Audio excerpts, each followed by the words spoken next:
طبعا الواحده عندنا بتبقى في البيت، انا اسفه، بتلبس اقل حاجه في البيت، مش مهتمه بلبسها ولا مهتمه بشكلها ولا كل ما تعمل ولا قبل ما تطلع بره تلاقيها على سرقه عشر، اتغيرت كلها. سبحان الله العظيم. يا ترى الجمال اللي انا بنحاول نظهره بره ده من حق اللي هيشوفه؟ تقول لك وانا لازم نظهر في صوره حلوه، نظهر في صوره حلوه بس تكون محترمه، مش نلبس لبس كل ما فاتني باينه، مش زي ما بيقولوا كده يبان في وش كل المفروض اللي ما يشوفوش غير جوزي، ويقول لك وانا لازم نطلع كده، لازم نطلع كده، ما فيش في السوق غير اللبس ده. ازاي ما فيش في السوق غير اللبس ده؟ هو علشان خاطر ما فيش غير اللي في السوق غير ده، ما هو السوق فيه ده وفيه ده، فيه لبس كويس محترم بيدل على انك ست محترمه، ست مسلمه محترمه، وفيه لبس بيقول ان انت بقى تبقى زي ما بيقولوا كده. انا اسفه ان انا اقول ولا بلاش، ماليش لازم. سبحان الله العظيم. يبقى انا اللي في ايدي نعز نفسي وفي ايدي نهن نفسي.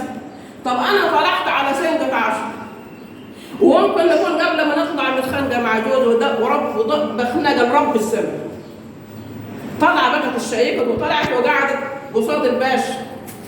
ممكن يكون هو برضه متخانق مع مراته لانه ما بيشوفش مراته بالجمال ده، لانه ما يعرفش ان ده هي جوه غير كده خالص، جوه ما يعرفش يبص ويشهد، لكن هو شايف الشكل اللي بره ده، يقول شايف ده احنا نضحك عليه، ده احنا مش عارف ايه، فيبدا بقى يكلمها ايه الجمال ده يا حجي، ايه الجمال ده يا ابله، والله ده انت زي اختي، والله ده انت مش عارف ايه، ده اللي بنستريح له، واحده نبدا نلاقي نفسنا لبسنا في الحيط. سبحان الله العظيم. يا ترى هي مش عارفه ان بالشكل ده اللي بتعمله دي يغضب الله سبحانه وتعالى ورسوله؟ سبحان الله العظيم. ده المرأة لما بتطلع بيربحها 2 من الشياطين. الكلام ده ورد في الأصل.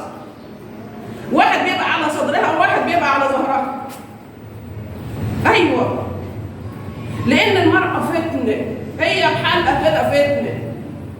ما تقوليش بقى ده حلوة، ده متوسطة الجمال، ده ما هيش فتنة، هي بحالها المرأة فتنة. سبحان الله العظيم. المرأة كلها عورة إلا الوجه والكفين. سبحان الله العظيم.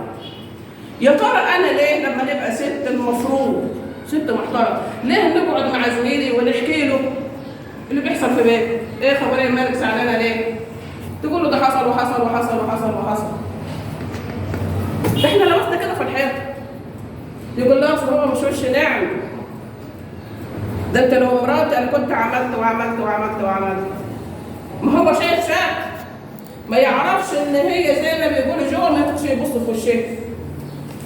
لكن الشيطان بيجري من ابن ادم مجرى الدم، وكما قال عليه الصلاه والسلام ما اجتمع رجل وامراه الا وكان الشيطان ثالثهما. لا ده ممكن زي ما بيقول كده يقول لهم شايف على الكلام كده، ايه رايك نتقابلوا بره ونتغدوا وندردشوا سوا؟ ايه رايك تبقي تكلميني على الخاص؟ ايه رايك هنبقى نكلمك على الواتس؟ ايه رايك هنبقى نكلمك في التليفون؟